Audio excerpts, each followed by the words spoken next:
Hola, bonjour, guten tag, or however you say hello in your language, and today I'm going to be showing you some tips and tricks that I use when I'm designing my color palette for a Minecraft build.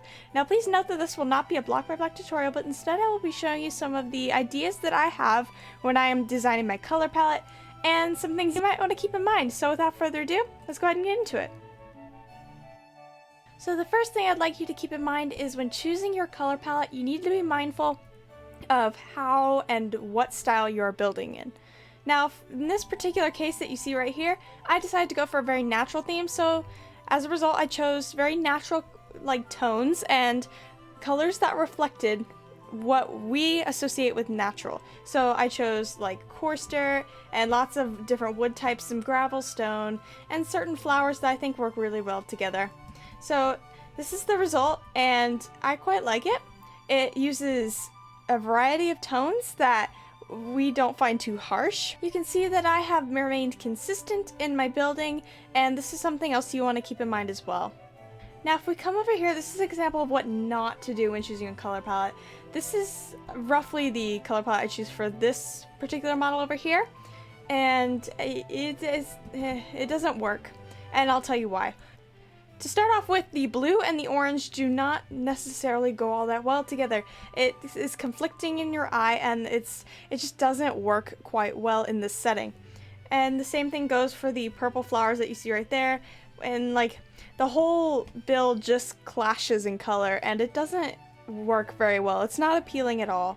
So you want to make sure that you're not just picking colors willy-nilly. You want to make sure that your colors and your blocks that you choose reflect the biome, design, style, whatever it is you're trying to build in.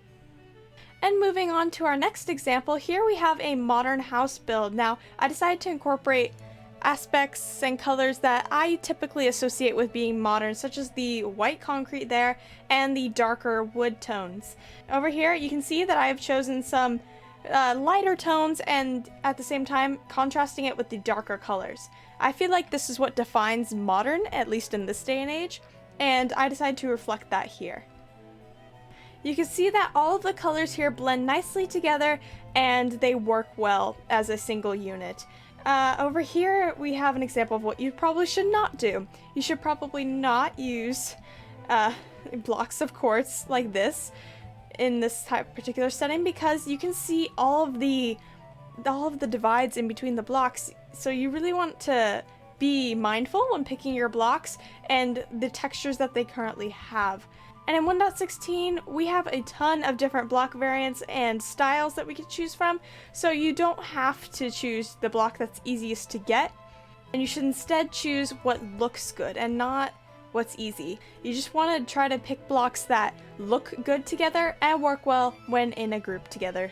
Alright, so another thing I'd like to point out is consistency. Here you can see that the colors are pretty consistent in that they are relatively close to each other or just work really well in combination. Variation is important, but you should not go off the rails, so to speak, with your color palettes. For example, over here you can see,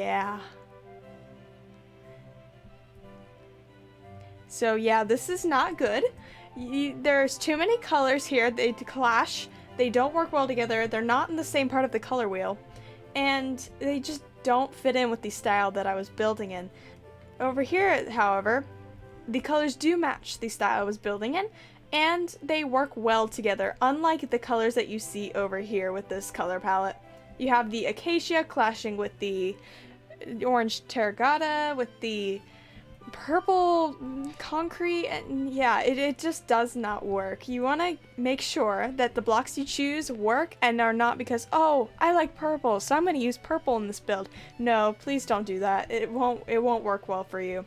And that pretty much covers all of the main tips I have for designing your color palette. Now, I have some examples here of color palettes that I've used in the past and I find to work well together. Here you can see a more natural theme, which is the theme I usually build in, if you couldn't tell, which includes lots of gray tones, lots of browns, and then green tones, and any flower color that I think fits the rest of the build. I have found this color palette to work really well together, and this is evident on the Imagicraft series that we have on our channel. I will leave a link to it up in the corner, and you can check that out there. We're currently building a village, so we are using a lot of these techniques in play. So if you want to go check that out, link will be up in the corner and possibly in the description. Now moving on, we have modern style. I find that really light colors and really dark colors work well for the modern style of building. You just want to be mindful of what particular block you use in your build and remain consistent. Alright, moving on to our next color palette, we have blue tones. This one works well for the ocean, or if you're building in the warped forest biome in Minecraft, these colors really work well together. Now, if you're in an earlier version than 1.16, you don't have access to a lot of these blocks, but you still have access to the prismarine and the prismarine blocks, so you really can go crazy with those two. And now, finally, we have a red, kind of enchanted forest color palette, which mainly consists of reds and darker colors. And keep in mind that when you're designing your color palette, you want to make sure that all of your blocks remain in relatively the same area on the color wheel, and they work well together in that they're appealing and pleasurable to the eye, because that is very important with building, and I cannot stress that enough. Also, this just takes time. It takes time and practice. Flubberkin and I have had lots of practice and testing in a creative flat world. And that pretty much covers all of my main tips on how to select your color palette and use it well. If you enjoyed, be sure to leave your support, it's greatly appreciated. And yeah, we're gonna have some fun stuff coming up on our channel, so be sure to subscribe, click the notification bell, because we're gonna do some live streams in the near future. And I hope you guys are excited for that. Anyway, I'll see you in the next video. Bye!